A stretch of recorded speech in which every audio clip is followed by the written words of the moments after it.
श्री महाप्रज्ञ गुरुवे नमः। ओम श्री महाप्रज्ञ गुरुवे नमः। चरित्र और नैतिकता के विषय में बहुत चर्चा होती है। तुम अनैतिक बनो, चरित्रहीन बनो, यह उपदेश कभी नहीं दिया जाता, फिर भी आदमी बनता है। और तुम चरित्रवान बनो, नैतिकता में निष्ठा रखो, यह उपदेश बहुत बार दिया जाता है, तो भी आदमी मुश्किल से कोई बनता है। इसका कारण क्या है? हम कारण खोजें। एक अनुभव पूर्ण वाणी में एक इसका बहुत सुंदर कारण मिलता है कि सुवसायेणम, छोटा सा शब्द सुवसायेणम। जो व्यक्ति सुविधावादी नहीं होता, अधिक सुख की चाह नहीं करता, वह नैतिकता की दिशा में चला जाता है। और जिसके मन में केवल सुख सुविधा की चाह है, वह नैतिक बने, चरित्रवान बने, बहुत कठिन बात है। क्योंकि जब सुख की चाह होती है तो बड़ी कठिनाई हो जाती है। चरित्र भ्रंश का बहुत बड़ा कारण है ये सुविधावाद और सुखवाद, सुख की आकांक्षा। साधन मिलता है, यदि आदमी जीने के लिए साधन जुटाए तो बहुत ज़्यादा ज़रूरत नहीं है। मकान मिल गया, कपड़ा मिला, रोटी मिली, और भी चिकित्सा मिली, सुविधा जुटा ली, उतना तो ठीक है, यह तो आवश्यकता है, सुविधा नहीं है। किंतु यह सुविधा या सुखाकांक्षा, महत्वाकांक्षा, बड़प्पन की आकांक्षा, यश और कीर्ति की आकांक्षा, यह सारी सुविधावाद के परिपार्श्व में आते हैं। चरित्र का भ्रंश जितना होता है वह सुखाकांक्षा के कारण होता है, और उसे छोड़ना बड़ा कठिन काम है। हर व्यक्ति सुख चाहता है, सुविधा चाहता है। साधारण मकान है, पसंद नहीं तो बड़ा मकान चाहिए। पुराने ज़माने में तो ये था कि एक राजा बनाता और राजकुमार फिर राजा बनता, वह नया बनाता, उसको वह पसंद नहीं आता। आजकल बड़े लोगों में भी ऐसा होता है कि बड़े बड़े मकान बनाते हैं और फैशन बदल जाती है, नक्शे बदल जाते हैं, बेटों को पसंद नहीं आते, उसे छोड़ देते हैं, नया बना लेते हैं। इसका कहीं अंत नहीं है। और इसके साथ चरित्र का बहुत गहरा संबंध है, नैतिकता का बहुत गहरा संबंध है।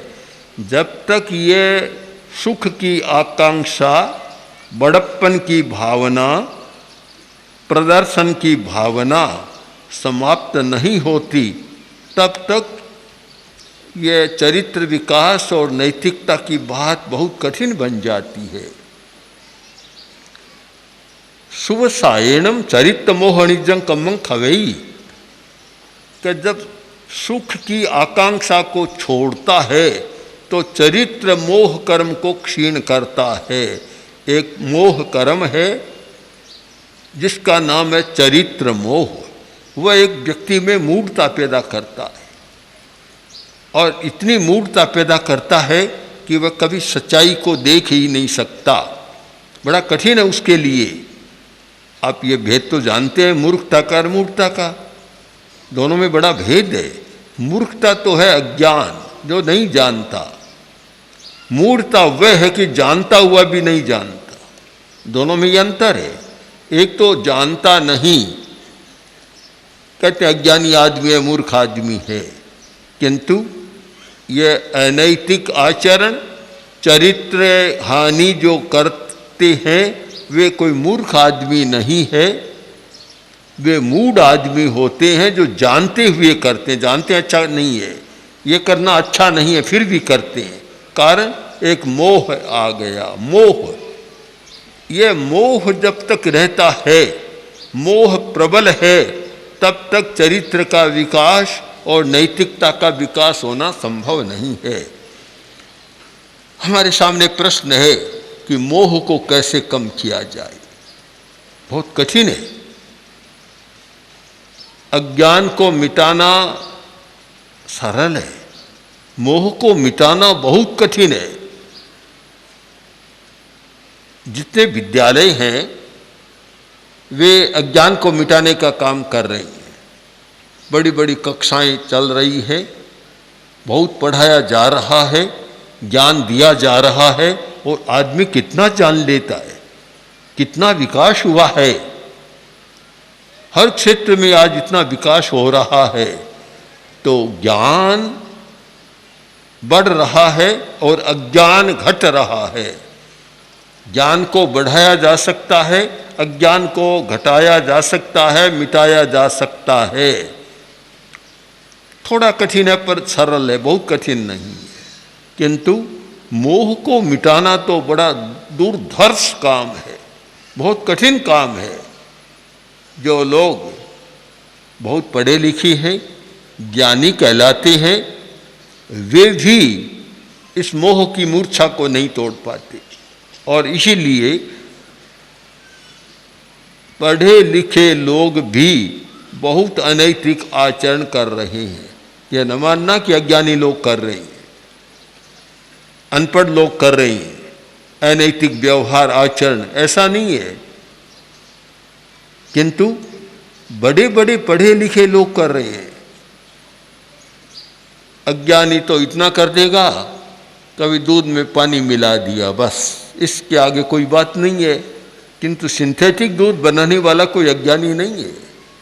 जो रासायनिक दूध बनाता है और जिसमें यूरिया जैसे अखाद्य पदार्थ भी डालता है और वह बाजार में धड़ल्ले से बिकता है, यह किसी अज्ञानी का काम है क्या? अज्ञानी बेचारा जानता ही नहीं ऐसा करना। यह तो बहुत पढ़े लिखे होशियार व्यक्तियों का काम है। तो फिर ऐसा क्यों करते हैं? कि मोह के कारण, सुखाकांक्षा के कारण, धन की आकांक्षा के कारण ऐसा काम करते हैं। ये जितना मिलावट का धंधा चलता है, क्या अज्ञानी लोग करते हैं? इतने नए नए तरीके, अब नकली सूंठ बनाना, नकली लूंग बनाना, नकली काली मिर्च बनाना किसी अज्ञानी का काम है क्या? बड़ी खोज का काम है कि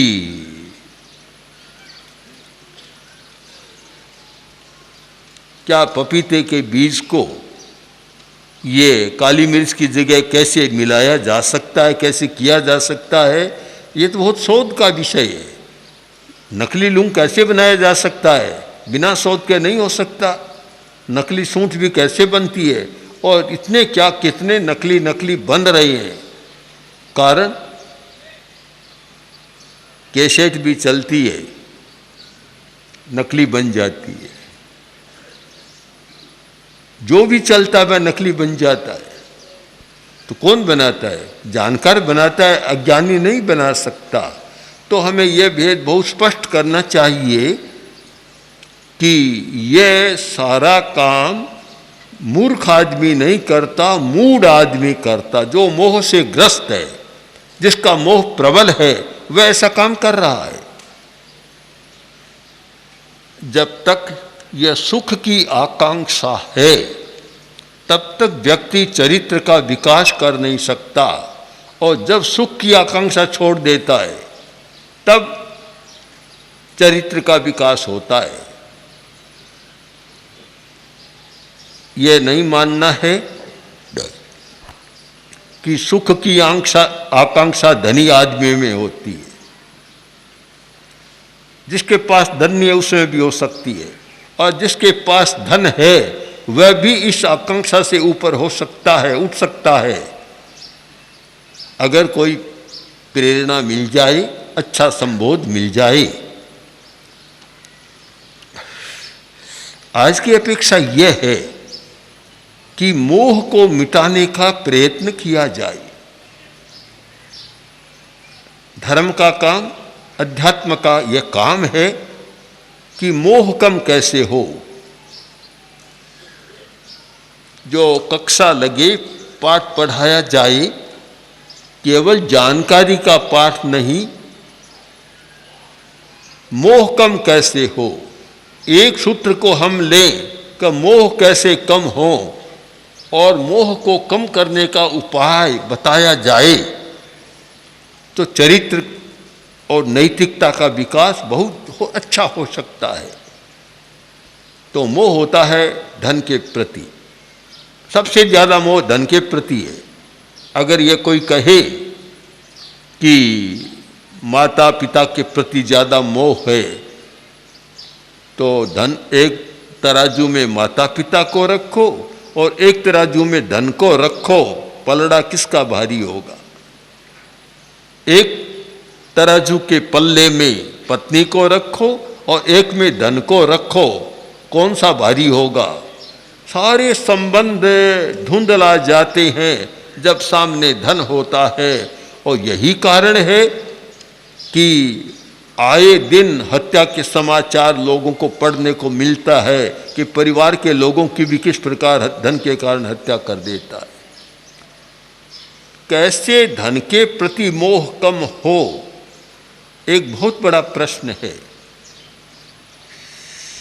राजा भोज जा रहा था, सब लोग अभिवादन कर रहे थे।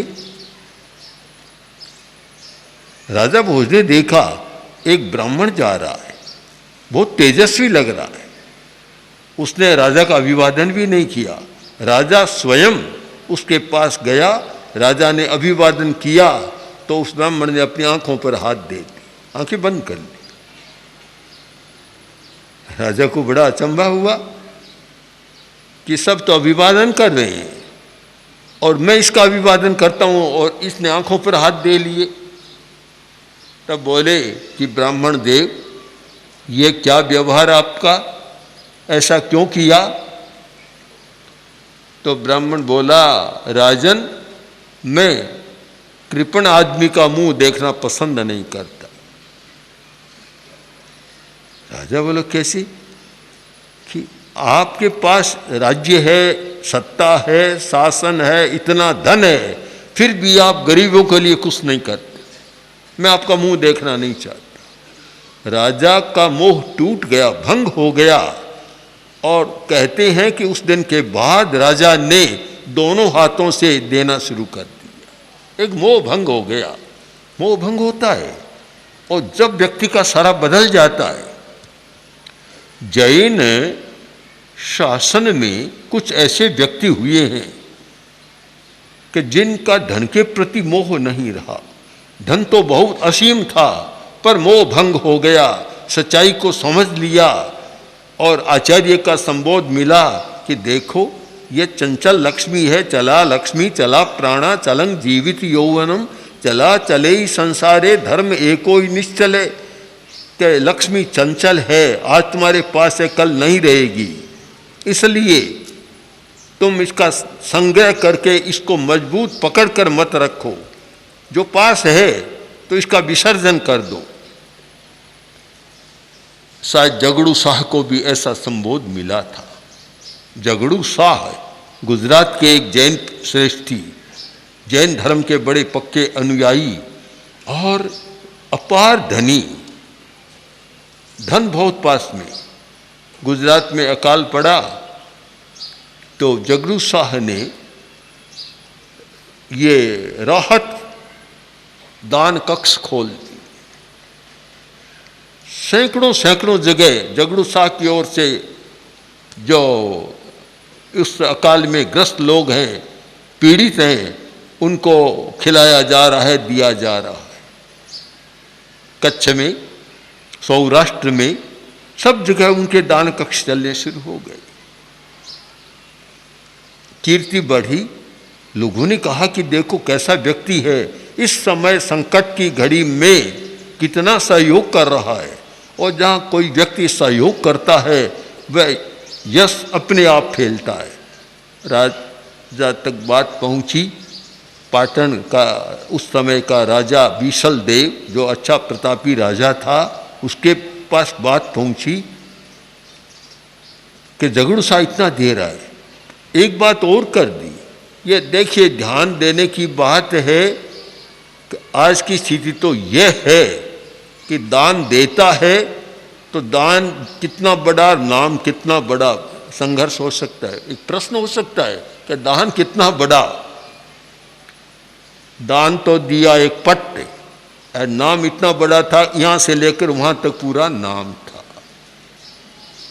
मैं उस पट्ट पर बैठता था एक बार, गांव का, शहर का नाम नहीं बताऊं तो अच्छा है, व्यक्ति का नाम नहीं बताऊं तो बहुत अच्छी बात है। मेरे पास कुछ भाई आए, आकर बोले कि आपका व्याख्यान में पट्ट रहता है, यह आगे से नहीं पीछे कर दिया जाए, इसको अच्छा नहीं लगता। यह नाम और रूप की बड़ी समस्या है। अगर आदमी में अनाम और अरूप की चेतना जाग जाए तो समस्या का समाधान भी हो जाए। पर नाम और नाम कोई ज़्यादा टिकता नहीं है, टिकता नहीं है। मैंने देखा, हम अनेक स्थानों में गए तो जो दानदाता का नाम लिखा हुआ था इतना धुंधला हो गया कि पढ़ना मुश्किल है। तब मैंने संतों से कहा, किसी ने अपने प्रतिष्ठा के लिए नाम खुदवाया होगा, ये 20-30 वर्ष के बाद नाम धुंधला हो गया, अब मैं तो चला गया, अब नाम का क्या होगा, नाम भी मिट जाएगा। एक मोह होता, यही मोह है एक। किंतु झगड़ू शाह ऐसा श्रावक था जो इस मोह से भी ऊपर उठा था। उसने देखा कि मैं दान देता हूँ, स्वयं दान देने लग गया। एक जगह ऐसा बड़ा खोला जहाँ स्वयं दान देता था। मैं देता हूँ, और जो बड़े लोग हैं, यानी कुछ अच्छे लोग, भिखारियों को छोड़ दें, साधारण को छोड़ दें, वे ऐसे आकर हाथ मारना पसंद नहीं करते, तो पर्दा लगा दिया। स्वयं भीतर बैठते, एक पर्दा लगा दिया, कोई भी आता बस उसका हाथ पकड़ लेते और जितना जरूरी होता उतना दे देते। ऐसी कोई विचित्र शक्ति उन्हें प्राप्त हो गई, उनकी मोह दूर हटता है और भीतर की शक्तियाँ जाग जाती है। हमारी भीतर की शक्तियों के जागने में बहुत बड़ी बाधा यह मूढ़ता है। जैसे जैसे मोह कम होगा और भीतर की चेतना जाग जाती है। यह बात बहुत फैली, तो राजा ने सोचा मैं भी इसकी परीक्षा करूं। लोग कहते हैं कि वह जैसा हाथ होता है वैसा देता है, जिसको जितनी ज़रूरत हाथ पकड़ कर जान लेता है। राजा ने कहा ये कैसे हो सकता है, कि नहीं हो रहा है।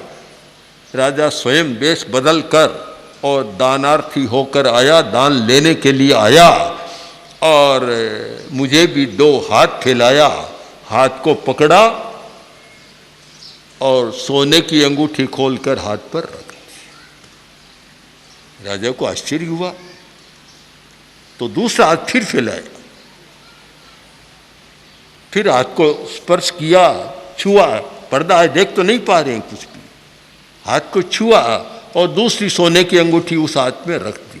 राजा चला गया।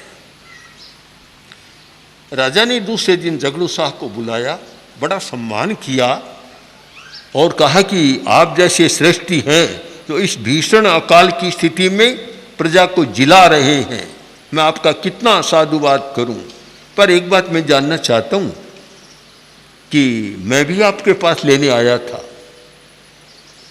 और मैंने हाथ पसारा और आपने सोने की अंगूठी निकाल कर दी या आपने दे दी। फिर मैंने दूसरा हाथ पसारा, आपने दूसरी अंगूठी दे दी, दोनों अंगूठियां सामने रखी, आपको यह कैसे पता लगता है? तब झगड़ू शाह ने जो उत्तर दिया, इतना सुंदर उत्तर है कि महाराज, जो व्यक्ति संग्रह करना नहीं जानता उसके भीतर का परमात्मा बोलना शुरू हो जाता है। मैं नहीं जानता क्या होता है, बस जो हाथ आता है भीतर वाला बोलता है। भीतर वाला कौन है? वे भीतर वाला बोलता है कि यह व्यक्ति ऐसा है, इतनी जरूरत है, मैं उसको उतना दे देता हूं। एक बहुत मर्म की बात है कि भीतर वाला बोलने लग जाए। जब तक संग्रह पर मोह है, धन पर मोह है, मूढ़ता बनी हुई है, मूर्छा का साम्राज्य है, तब तक भीतर वाला सोता है, बाहर वाला बोलता है। और जब ये मूर्छता टूटती है तो बाहर वाला तो सो जाता है, भीतर वाला बोलना शुरू कर देता है। बहुत आवश्यकता है हमारी मूर्छा टूटे पदार्थ के प्रति और धन के प्रति। और जब तक पदार्थ के प्रति अत्यधिक मूर्छा है, जब तक धन के प्रति अत्यधिक मूर्छा है, तब तक 1000 बार नैतिकता का बखान सुनो, 1000 बार चरित्र विकास की चर्चा सुनो, वैसा का वैसा, कोई फर्क नहीं पड़ता। प्रत्यक्ष अनुभव बहुत बार हमारे हैं। एक अनुभव की बात सुनाऊं आपको कि एक परिवार हमारे पास आया, युवक था, युवक की पत्नी चली गई, इतना मोह में था कि संभाल नहीं पा रहा था। परिवार के लोग भी बड़े दुखी हो गए। 40 वर्ष की अवस्था में युवक था, पत्नी चली गई, बहुत दुखी था। हमारे पास आए, बैठे, हमने बातचीत की, हमने देखा दुख बोल रहा था। तब फिर मैंने उससे अकेले से कहा, देखो एक काम तुम करो कि आज रात को ही तुम अमूर्त चिंतन पुस्तक का पहला अध्याय पढ़ो। उस पुस्तक का पहला अध्याय अनित्य अनुप्रेक्षा, 12 अनुप्रेक्षाएं हैं, उनमें पहली है अनित्य अनुप्रेक्षा, उसको पढ़ो। युवक सावधान हो गया, स्वीकार किया, गया, रात को पढ़ा। वो सुबह आया हमारे पास, आकर बोला कि चमत्कार हो गया। क्या? कि मुझे कितने दिनों से नींद नहीं आ रही थी, रात को नींद आ गई और मेरा मोह भी कम हो गया। उस व्यक्ति ने एक काम किया कि लगभग 100 पुस्तकें खरीदी और एक पन्ना लिखा अपनी ओर से, लिखकर और उसके चिपका कर सबको दिया। उसमें अपनी सारी कहानी लिखी कि देखो मेरी क्या स्थिति थी, न रोटी भा रही थी, न नींद आ रही थी, बेहाल हो रहा था। इस पुस्तक को पढ़ा, अनित्य अनुप्रेक्षा को पढ़ा और मेरा सारा चिंतन बदल गया। ये लिखकर सारी बात और उसने दी। तो मैं मानता हूँ कि मोह को भंग करने का उपाय है, वह है अनुप्रेक्षा। इसलिए सुनना जरूरी है, जानना जरूरी है और जानने के बाद मोह भंग करने के लिए प्रयोग करना जरूरी है। जानो और प्रयोग करो, दोनों साथ चले तो चेतना का रूपांतरण हो सकता है और बहुत सारी समस्याओं का समाधान हो सकता है। इसलिए समाधान करने के लिए ज्ञान भी करें और सबसे बड़ी बात है कि मोह कैसे टूटे, इस पर चिंतन कर और उसके लिए अनुप्रेक्षा आदि आदि का प्रयोग करें तो ये समस्या का समाधान हो सकता है और जो चाहते हैं वह निष्पत्ति हो सकती है और उसका परिणाम आ सकता है। ओम।